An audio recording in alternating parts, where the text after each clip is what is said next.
Good morning, good afternoon, or good evening, depending on your time zone. You are watching Seeds for You by Sherry. And if this is our first time meeting, I'm Sherry. Today I am very excited about my guests. I have with me Travis and Jacqueline Boyce, who are the parents of Super Bowl champion, former NFL player, Joshua Boyce, number 82. And they are here today to share their journey with me of what it is like to be the parent of an NFL player. Now, this has taken a lot of planning and rescheduling, and so we finally landed on a date that works for all of us, and I'm just so excited to have you both here with me today. I'm so glad that you agreed to join me, and I just want to welcome you to the show. Very good. So now let's just get into it. Before we dive into the topic about Joshua, can you both just share a little bit of something about yourselves? I did join the military at a young age, did 26 years, retired. Now I work as a contractor. Okay. So I've been doing that for about the last 12 years. And thank you for your service. Thank you, ma'am. And of course, I'm Mom, Jacqueline. I work currently full-time in ministry at the Christian House of Prayer. Yes. And I have been doing that for the past almost 23 years. Yes. And so I love what I do. And I've been traveling with my husband over the years of him, many years of military. And that's actually how you and I met. We met at the Christian House of Prayer, and we were serving on the same ministry, SWAT. And so we had the opportunity to go from door to door and pray for homes and people, even vacant homes. Yes. We prayed for the people that were coming. Yes. And so I remember as we were doing that you shared with me that you had a son that played pro ball. In NFL, and I was just so impressed. It was like, oh my God, I'm talking to like somebody who had a son that was in the NFL, So anyway, I never forgot about that. And so when I started doing this, I just thought, I'm going to call her and see if she would be interested. Let's talk about Joshua. And you have another son as well. Yes. Travis Jr.? Yes. Just two? Just two boys. Okay, you have two boys. Okay, so now, Joshua, let's take it all the way back to the beginning of when he was a little boy, and then we'll work our way up. Okay, so how old was Josh when he started playing football? I started at the age of 8 years old. I was his coach Okay. for his first 2 or 3 years at the City League. So we played football there. Okay. So now things have changed so much now with football with the kids. You got AAU. You got so many different avenues now. But back in, we only had that one City League that everybody played in that city. Okay, so that was going to be one of my questions I was going to ask. Did you coach him? And so the answer to that is yes. Yes. And so were you an athlete yourself? No. No. We played back in North Carolina, we played what we call sandlot, outside playing in the field, but never organized sports. Okay. So I never did that. Okay, but you coached your son. And so was it both sons or just Joshua? I coached TJ. TJ was Travis Jr. was a strictly basketball player. Okay. So I coached him in basketball, and then I coached Joshua with football. Okay. So when did you notice that Joshua had something special? Well, on the field with the talent, you could see basically with his speed. His speed would and then for the love of the game at a young age. When practice came about, he always wanted to practice. Okay. Never complain about why we practice today. So that's something that you don't rarely see kids. I don't want to practice today. So, but he always wanted to practice. He always wanted. So from that and then I think he just born with that gift. Okay. Just seeing the surrounding of the whole field as he played. Okay. But his speed was the one that you could see over all the other kids at that time. Okay, so that was his most notable gift in football. Yes. Okay. All right, so that's awesome. And so now he's 8 years old. You're coaching him and everything. So I'm assuming that he went on through school playing football. That is correct. So when did you actually start playing for the schools, like junior high? He did start at Junior high, he Junior did. high. High, okay. So, Mom, being the mother of a son who is playing football, which is a very physical sport, and I know that between the two of you, you probably have different feelings about him playing ball. So, what was this like for you as his mom? Honestly, I really thought it was just a phase. Okay. I really did, because the injury part of it, and just nobody wants their child to be playing anything that they're getting hit and punched and pushed around. Right. And so I was just hoping it was just a phase. And, Joshua when he was born with a club foot. And doctors said at that point he would never be able to run or do anything physically. So we're just excited that he's playing sports, but I definitely didn't want him to play football. Oh, my God. I can imagine. I did That's not. probably why he was so fast, huh? Avoiding those hits. Well, I would have never known that had you not said anything about it. You couldn't see that on the field. Yeah. At all. He, It's just amazing how God turns things around. Yes. People really are left without an excuse for certain things. Like, you could come up with all kinds of excuses of why you can't do something.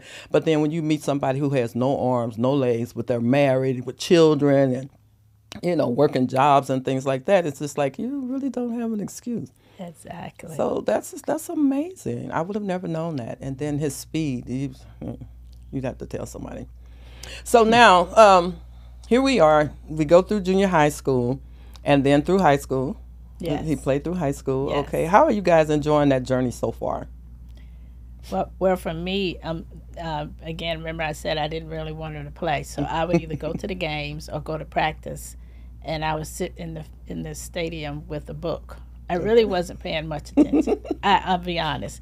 And one of the other fans one day just kind of tapped me and said, "Hey, you need to really be paying attention because your son can really play football." Oh, my goodness. And so I put the book down that day, and I decided to just kind of watch and pay attention more. And then I began to start learning the game. Okay. Yeah, I was asked Joshua questions, and he would start teaching me certain things as well as his dad. And so I was like, okay, we might have something here. Okay.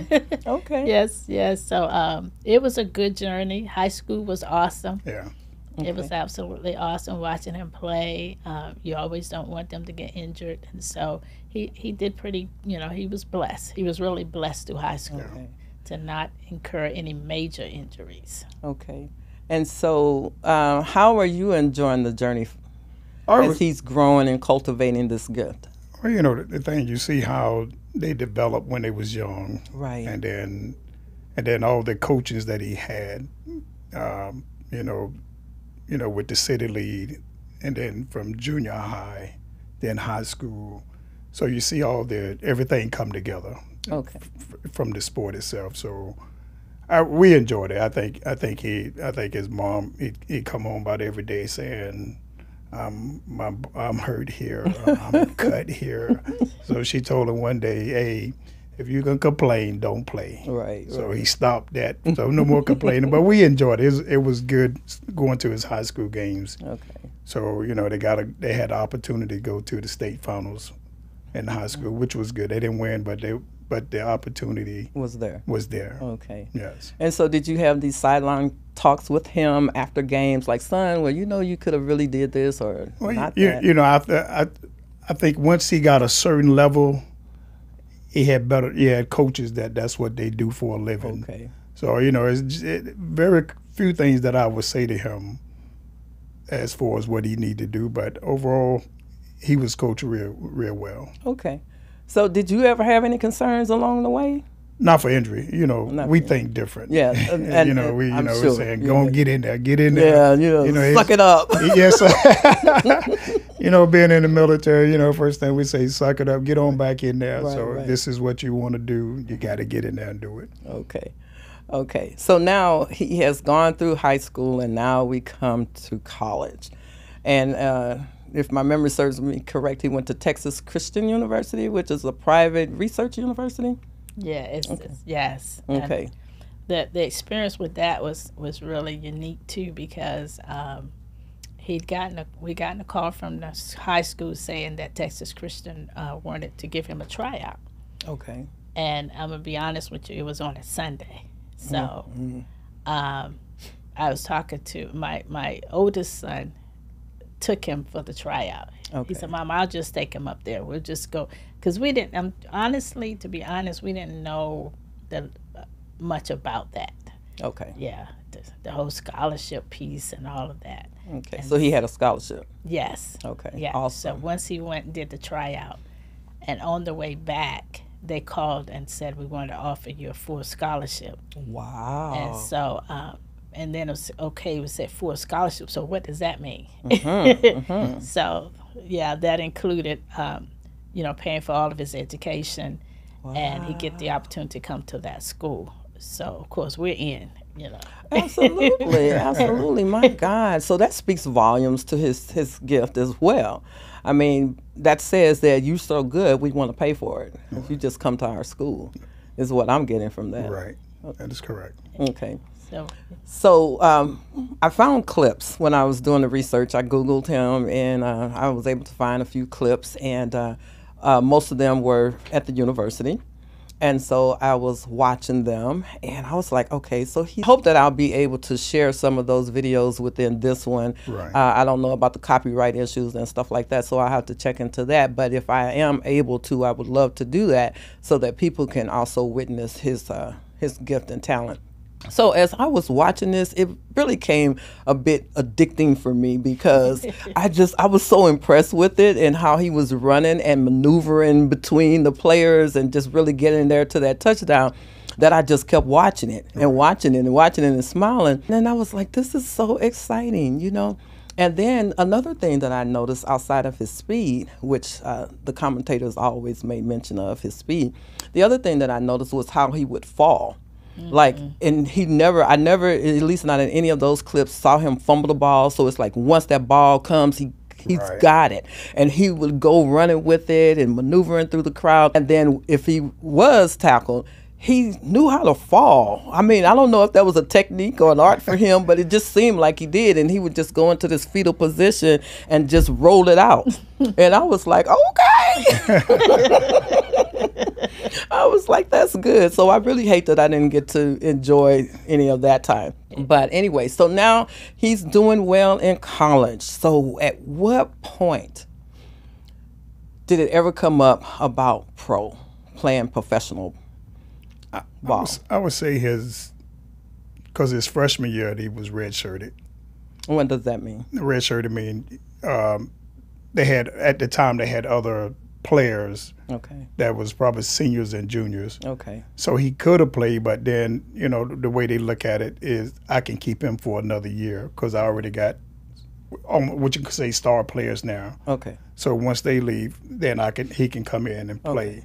Okay. So really it was good for him that he kind of got redshirted because he learned a lot. Okay. And he learned how his upper class played and how they got on the field and how they produce on the field. So that really helped him a lot. And then as far as if he was going to go to the next level, we know he could play at that college level, but it was a lot of things that we just didn't know. So it was a really learning curve for us as far as his I think it was his junior year, and he would start getting all the reports.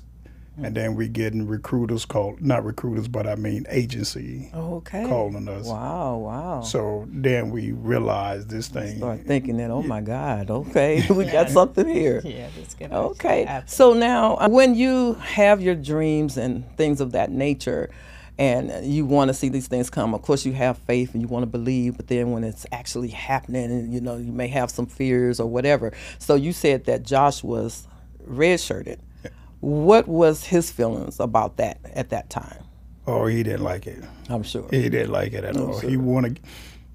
I think one thing about Joshua, he see that he can play with the same level those guys play. Okay. So he saw that he can get out there and do just as good as they can, but the coaches saw some else. Okay. Which was good for him. And sometimes we always think something is we need it right now, but sometimes you don't need it. You don't now need it right now. because you're not quite ready for it. Exactly.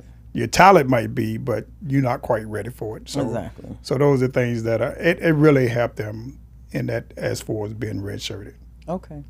Okay, I thought about that because you know how we are. Yeah. You know, when you're trying to do something, you want it to happen. So that's kind of like being chosen for the basketball team, but you never get any time on the floor. So that's why I was asking that question, like, how did he feel about that? But it's a good thing, you know, because like timing is everything, and whether we think it's the right time or not, it's really important.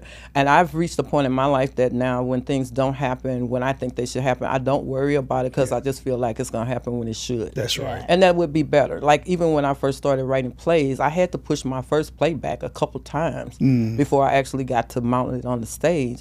And that was heartbreaking. Yeah. But I learned something in the between time. So when it was time to do it, I knew that stuff that I wouldn't have known had it gone earlier. Good.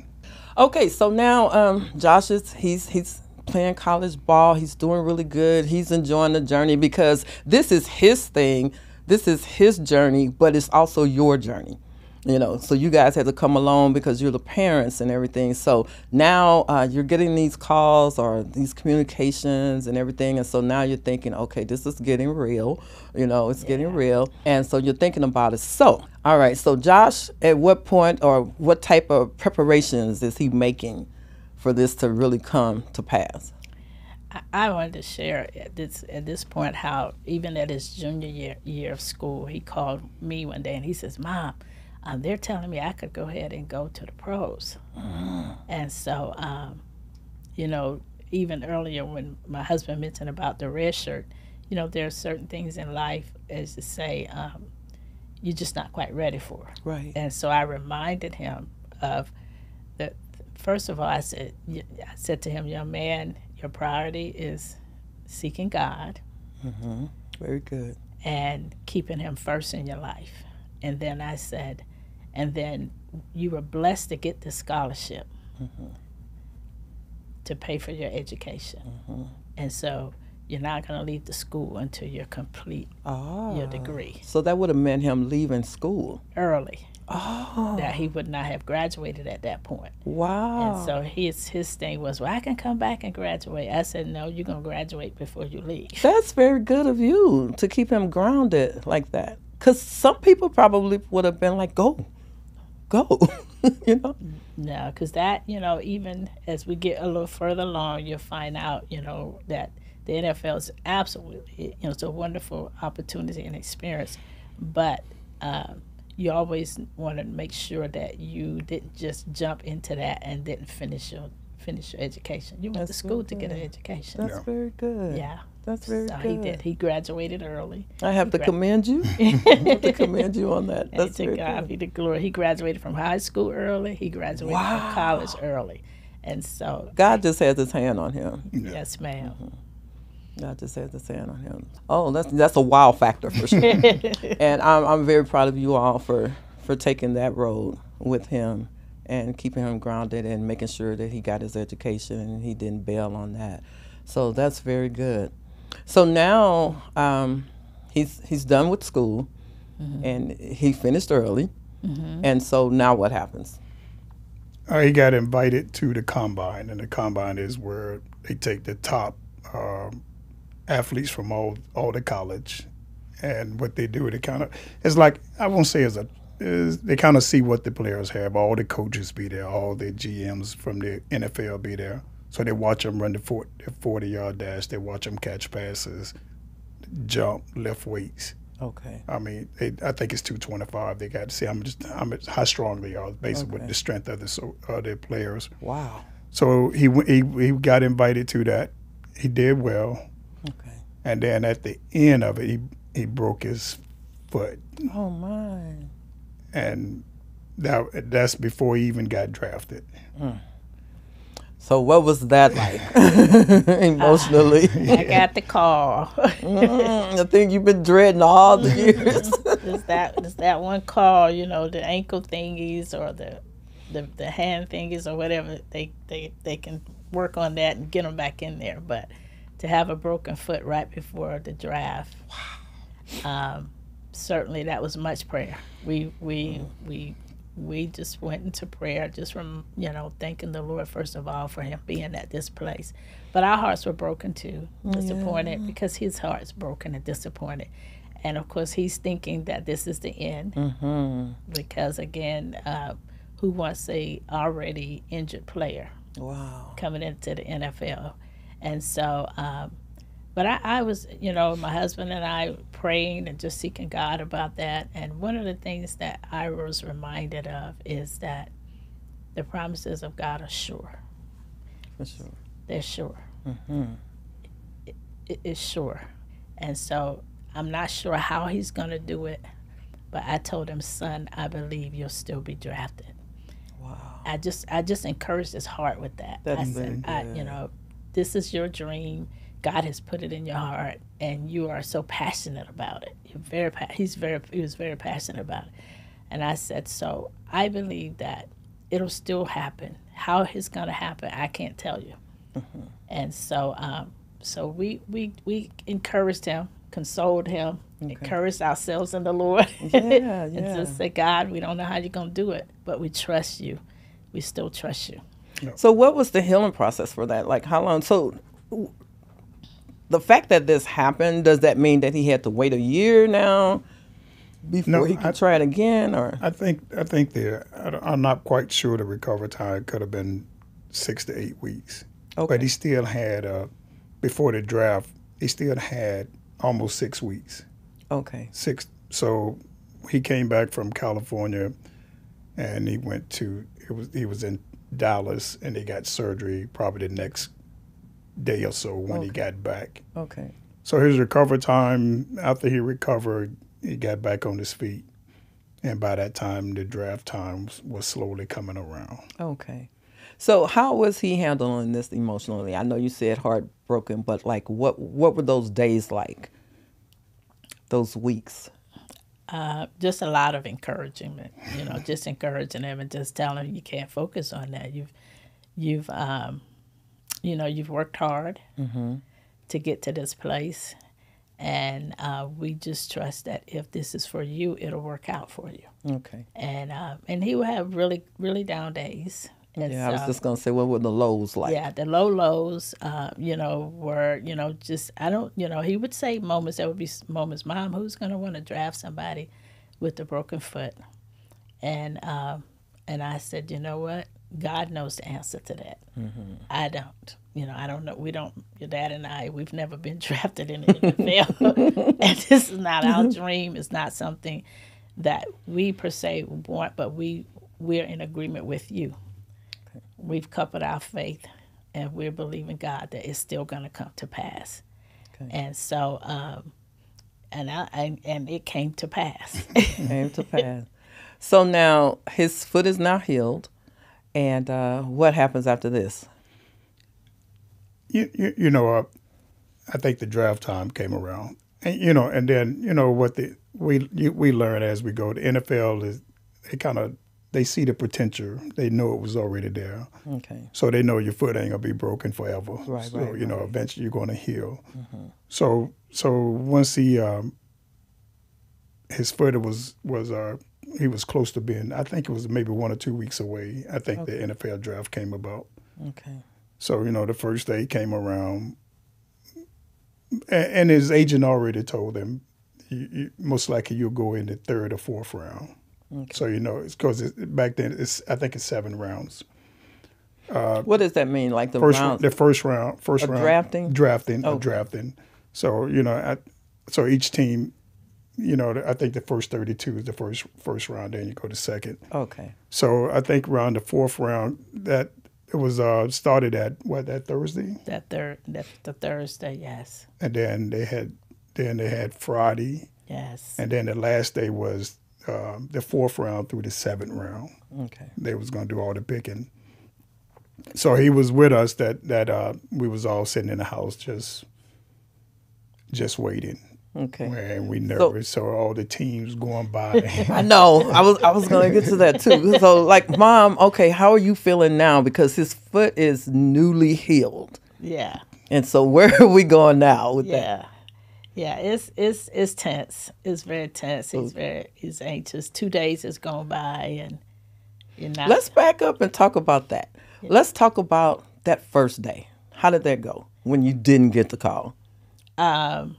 We just said, hey, we got 2 more days. 2 more days. That's what we said. Now keeping it positive for him. Yeah. How's he doing with that? Very, very.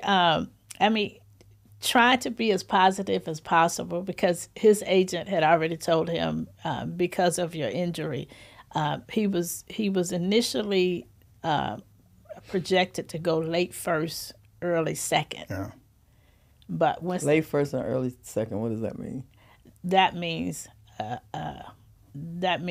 you get picked, pretty early, okay. in the first day or the first day, okay, or early the second day, okay. And so, but because he got the injury, his agent let him know that you're still going to be drafted, but you probably won't get drafted to the last day. So you already knew that he was going to be drafted. Well, even though you're waiting on the call. Even though your agent can say, because he talked to the teams and the GMs, okay, and they saying, and most of the time they would say, hey, if when our number come up, if he's on the board, we would most likely draft him. Okay. But even though the GM say that, if the owner say he looking at something else, or he wants something else, that's what they're going to do. Oh. Or it could be something, is another player that they might want, or a position they might want. So it all depends. So what was his position, by the way? He was a wide receiver. Okay. Yeah. Even though your agent's saying they looking at you, that's not nothing guaranteed. That's not a guarantee. No. Okay. All right. So now we're on day 2.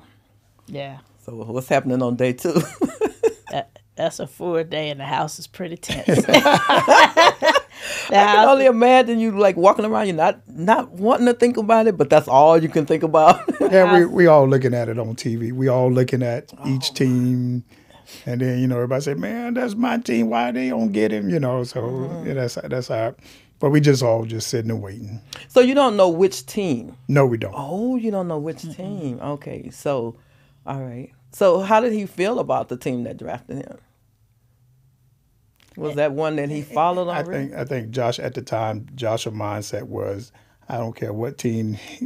Just pick a team. As long as somebody drafted me, right. I can play football. Yeah. Okay. All right. So we got the 10th number 2 day going on here. Yeah. And so now we are in day 3. Day 3. What's happening on day 3? The last day. So early in day 3, he did start getting a couple calls from his agent saying, hey, so-and-so is saying they're going to draft you next. And so said they're going to draft you next. So he starts to get those calls from his agent. But again, it's whoever is next coming up that may not have even told the agent that they're going to draft him. So the one team that we were thinking was going to draft him, the Patriots bumped up ahead of that team and drafted him in the 4th round. And so just to get that call, and for him, after he got off the phone with, you got to take me into that moment. I need to know exactly what that moment was like when that call came through. So when the call finally did come through, we're all sitting there expecting that it was another team, but it was a completely different team, which happened to be the New England Patriots. And Joshua, of course, took the call and went outside. Uh-oh. Yes. Okay. Yeah, because he didn't want us hollering and making noise in the background. So he goes outside, and when he comes back in, he was just so overwhelmed with gratitude. So who was there in the house? It was just our family. Just you? Okay. So when he said it, what happened? He said, I just got drafted by the New England Patriots. And we all just hugged and cried. And I was going to say, who was crying? I know somebody was crying. Yeah, we cried. We thanked God, of course. And then his brother said, oh, my God, my brother just got drafted into the NFL. That is major. It was a wonderful experience. Wow. To actually have it to really happen. To really happen. What was your feelings? I was excited. And, you know, that was his dream. So, you know, Were you this calm? No, I wasn't this calm. I was home, so you know you get more loose. So no, I wasn't this calm, but we was all happy. We were all happy, joyful for him. So, oh my God! And then he started getting calls from his relatives, Okay. you know, saying congratulations. So we was all. So they were watching somewhere else. Yeah, they was Yeah. watching. Oh, Yeah. all over. okay. I didn't know that that's how it happened. So Yeah. it's on television. It's on television. It's big time. Wow. It's big time. So your phone is binging, your phone is ringing. All of our phones were ringing, all of our phones were binging. And, you know, so he's like, listen, y'all, let's just take a moment and thank God. Oh, who said that? I did. Okay. Yeah. I was gonna say John said that. Yeah. Let's just take a moment to thank God. And, of course, he did. He bowed down on the floor. Oh my! And because he recognized that. This is getting me really excited. He recognized that only God could have done this. To have a broken foot and to still get drafted into the NFL and, you know, quote unquote, to go to, you know, one of what they would consider one of the elite teams in the NFL at the time. And so That is so huge. So now he's celebrity status, which makes you celebrity parents.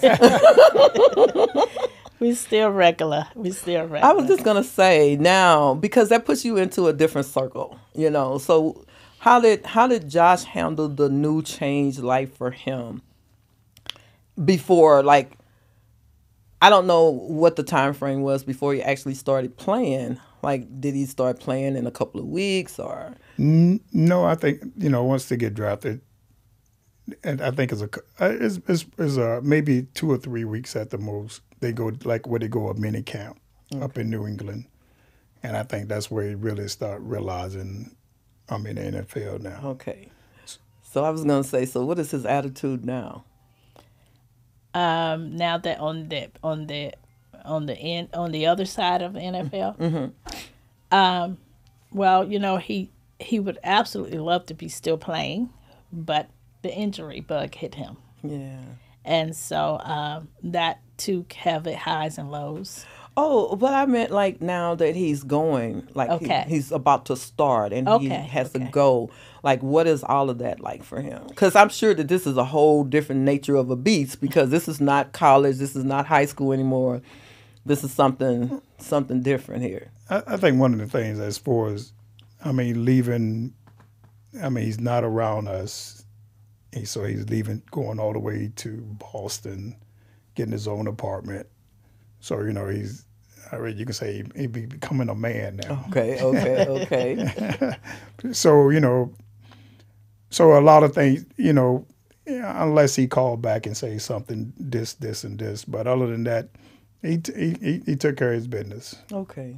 That's very good. So at what point did, like when you started attending the games, whenever you started going, so what was that like? Like, oh man, for me, I say, man, because you always see it on TV, and you see players that older players that played before him, and they was and then when you go to the game, you actually see those players that you say, man, I know him. I seen him on TV. So you don't want to go up there and jump on him. But, you know, you get the opportunity to, for me, not saying celebrities, but you get the opportunity to see old players that played before that normally be at the games. right. So that was probably the most exciting thing for me. So now you have bragging rights. Yeah. So what is that like with the guys? Well, you know, we don't. For me, because it's not me playing. Even though it's my son, I never did look at it like my son is in. Most of the time, you probably wouldn't. I would never express unless we just talk football. Okay. And then the subject would come up. But other than that, you know, I wouldn't do that. Okay. All right. What about you, Mom? He helped to keep me balanced. Okay. Because he would always say things like, honey, that's his job. Like, even though it's the NFL, like, you have a job, I have a job. That's his job. Okay. And so, it's one thing to support at the elementary level, junior high level, high school level, college level, parenting. They're in school. You go, you support all the games. Now it's his job. Now we did go. We went. Okay. We went as much as we could. Okay. But the balance part of it was his job. So when you think about, though this is the NFL, but if you think about any other type of job, you didn't go to your children's job all the time. So that's what my husband said to me. Okay. But you could watch it on TV, though. Yeah. Oh yeah. And so we went as much as we could, but keeping the balance of the fact that this was his job. And but when we went, I'm telling you, it was amazing. It was just an amazing experience. You go to the city and they've shut the interstate down and all 4 highways are going to a football game. Wow. 4 lanes. And we're sitting there like, this is all new to us. To go and see somebody play football. and we're on our way to go see our son play. But that was amazing that this many people lined up to go to a football game. It started hitting us how big that was. Yeah, it's huge. How huge. It's a business. It's a big time business, and it's something that people spend big money to go and see. And so it was wonderful, just wonderful experiences. So you're sitting in the audience now, and your son is on the field. Yes. What is that like? For me, you be saying catch every ball that comes your way. But, a lot of things people just don't. Now I learn. When you see other kids, that's somebody's kid that is playing that game. Yeah. So I learned over the years that you got to be careful. When you speak bad about someone, about a player on the field. That's someone's kid. Right. So and I remember, and I just go back. I just remember when he was practicing, I always listened to the commentators talking doing about their practice, and they say, well, this boy ain't got something. So you say, man, that's my son. So I learned that is somebody's kid. And, I'm not saying to me, I'm saying your job is not to put someone down. For someone to get to that level, they had to do something right. Yeah, that's true. So, so I learned now that is somebody's child. Right. Yeah.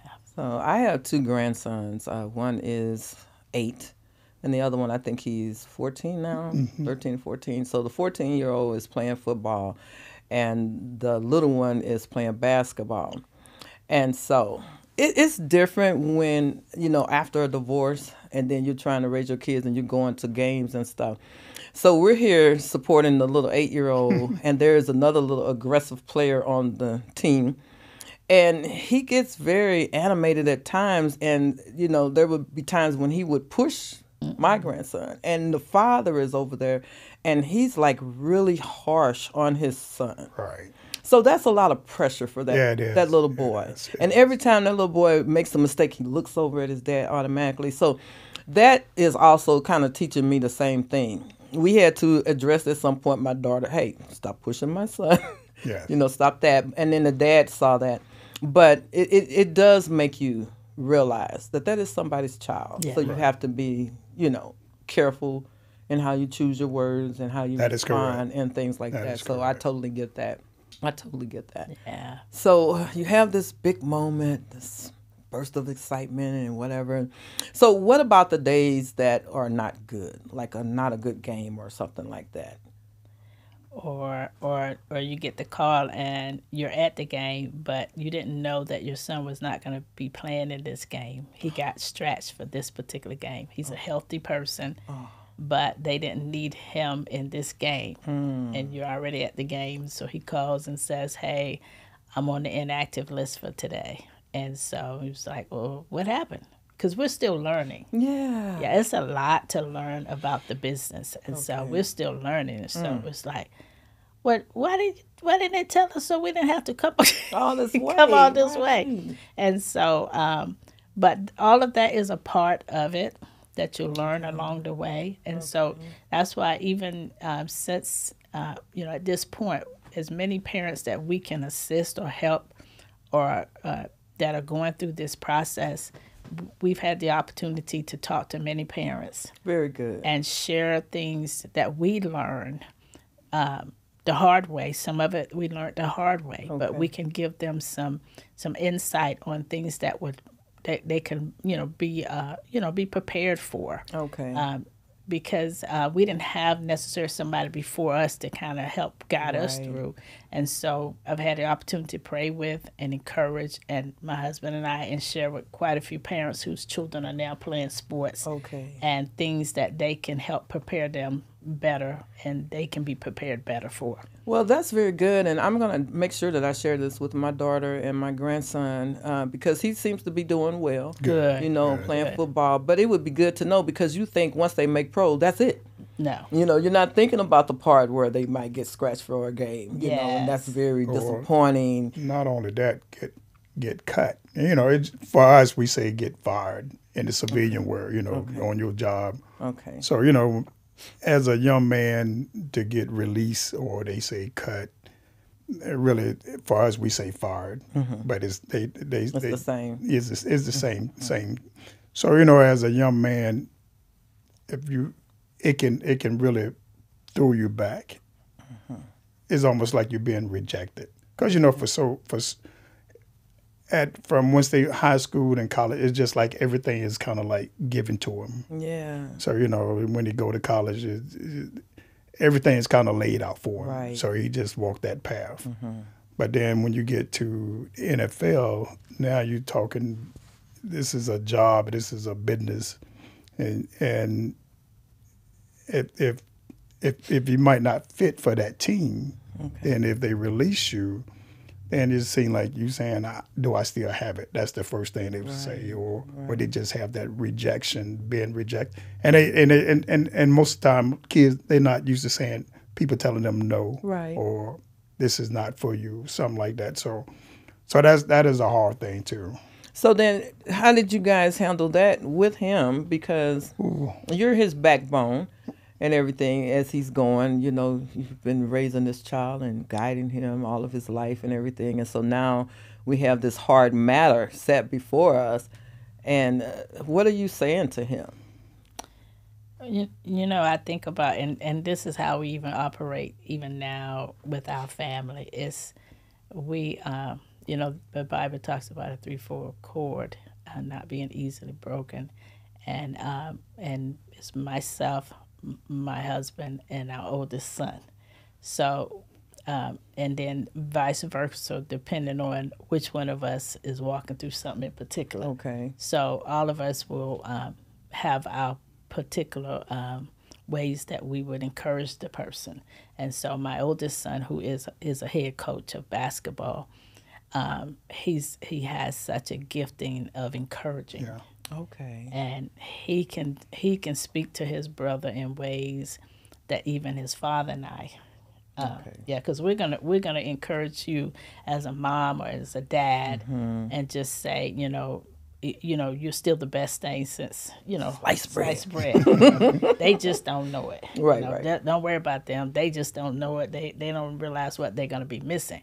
Whatnot. And so that's how we're going to encourage him. But his brother, who will talk to him from a coaching standpoint, and will let him know how he, I know how you feel because he played basketball and he went through similar things from a basketball standpoint, but also as a coach who coaches kids who he has to sometimes cut or release. Wow. And so. And that's tough from both ends. Yeah, it is. It is. It's tough on both ends. So to have that camaraderie and that love and that support from the family, it's big. It's really big. And it's big in life, no matter whether you're playing NFL or no matter what your family's doing or your children is doing, it's big to have your support, your core in place, that love and support and pray for you and encourage you. And you know, it's just so happened that, you know, God graced him to be able to play in the NFL. But whatever our children do, you know, our oldest one, we're extremely proud of him. Okay. Yeah, he's making such a difference in the community and at the high school as a coach. So we're extremely proud of him as well. And so whatever your children do, whether they're teachers, both of them now teaching and coaching. Okay.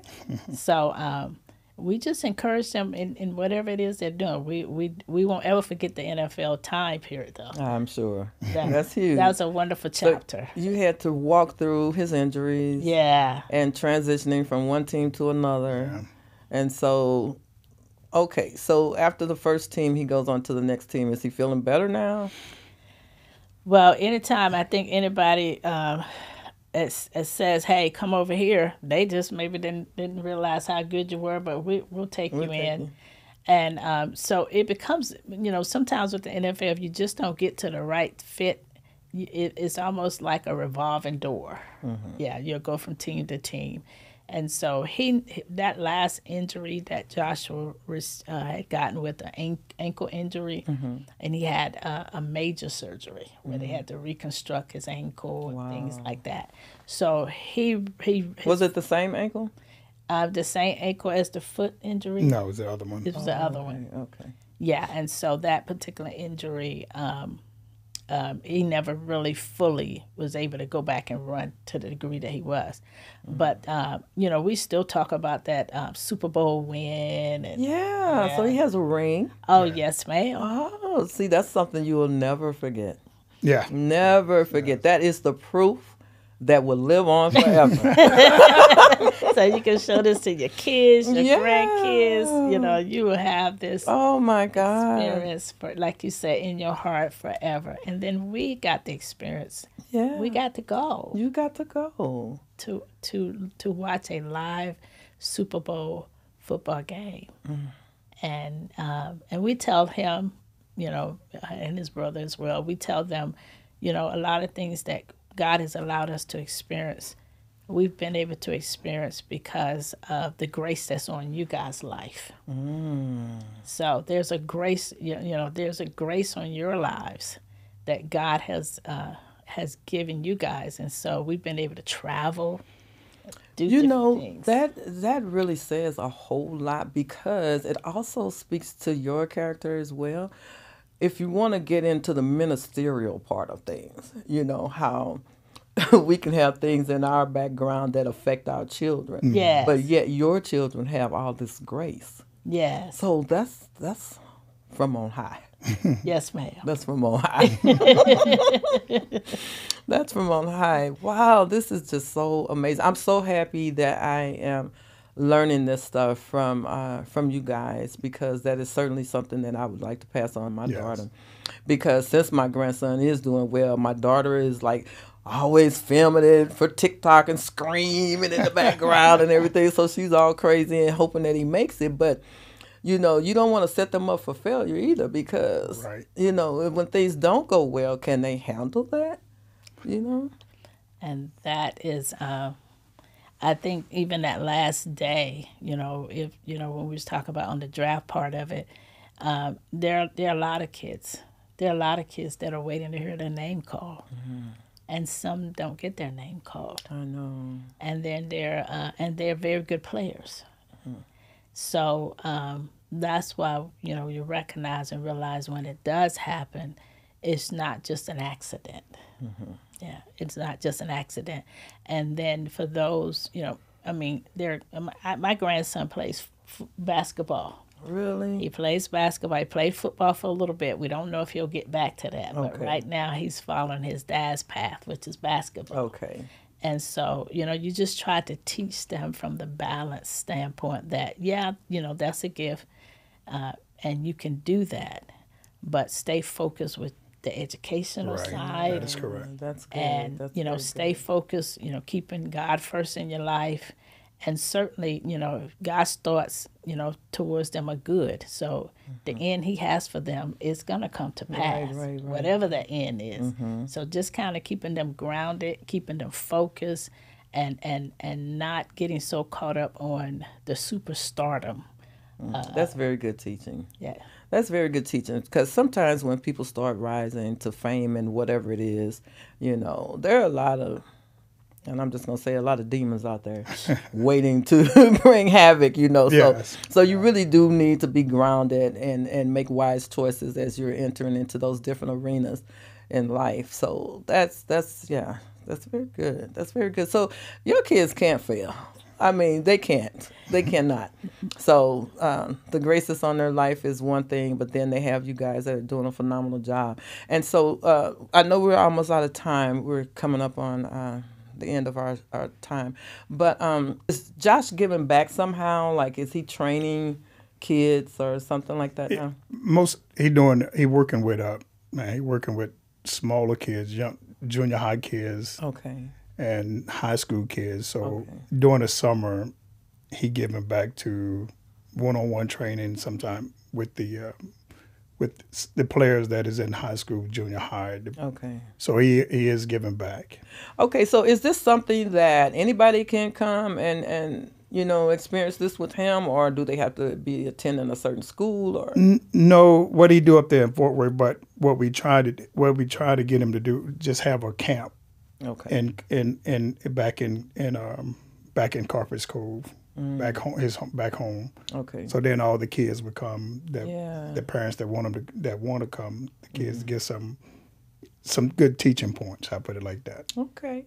Well, darn, I would be interested in my grandson having an opportunity to meet him and talk to that'll him be and good. stuff. That would be awesome. Let him ask a few questions. He probably wouldn't even be able to think of a question because he'd be so in awe. I mean, we would be surprised too. Most of the time when I have heard him talk to kids, it's not about football. It is about getting your schoolwork done, obeying your parents, doing what you're supposed to do as a kid. So, then he said, if you're good at football, it's going to be there for you. But you got to be... Get these principles. Yes, got to get that squared away first. That's good. Yeah. That's good. So that's mostly what his talk is. Mm-hmm. Yes. It's okay. It doesn't have anything to do with football. Now he does do the training, Okay. but before the training piece of it, which training part is football. Okay. But when he do talk to the kids, he's actually coaching and teaching now at a junior high level right now, and he loves it. He loves working with the children. Okay. And he said that because at that young age they're still teachable. Mm-hmm. Yeah, they're still teachable and they want to learn. Impressionable and Okay. So with the time we have left, is there anything that you would like to share that we didn't cover in the interview that you can think of? Is there like a special characteristic of Joshua that you want to share, or a memory that you will always remember about your son? I'd like to just say that, we certainly are grateful that for Joshua sharing his gift with us. Okay. Of course, NFL is shared with the world, but we tell him all the time, he and his brother, that we're grateful that they share their gift with us, because you can have a gift and you can store it away and put it away and not share it with people, Right. and then nobody would be blessed from it. But the fact that they share their gift with us, and then the fact that they remember where they came from. That they remember that they got parents. We're your parents. They remember where their help comes from. And so that about Joshua, and as Joshua played football. He run around, tackle, and all that good stuff. But there's some funny things about him too.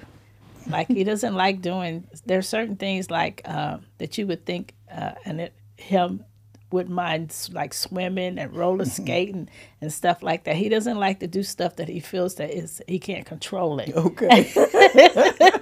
And so we're always laughing like we doing swimming or anything like that. He's like, "No, I'm good." So he'll sit to the side. But to think about somebody that played football, and just one of the funny things that those kind of things is like, "No, I prefer not doing that." And so, but he's a very cool cool kid. And he's still growing and developing and learning.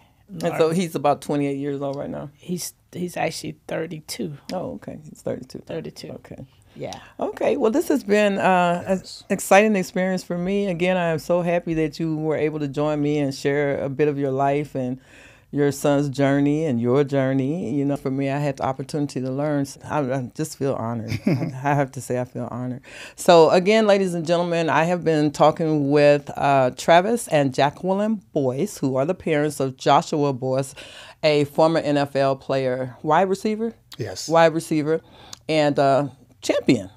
Super Bowl champion, as a matter of fact. So we had the opportunity to sit here and talk, and I'm so thankful and grateful to them for joining us today. And if you are watching us on YouTube and you are not a subscriber, I would ask that you would go ahead and consider becoming a subscriber today and hit that notification bell so that you are notified anytime I upload new content. And you too can be a part of this show. If you have a great story that you would like to share, just contact me and we can do that. Some of you may have seen the show on cable stations 10, 11, and or 16. That is actually recorded out of a different studio. But yeah, please go ahead and share, like, comment, let me know where you're watching from and all of that good stuff. And we'd like to invite you to come back again. Again, I want to thank you both for being here. Thank you, ma'am, for having us. Thank you. Okay.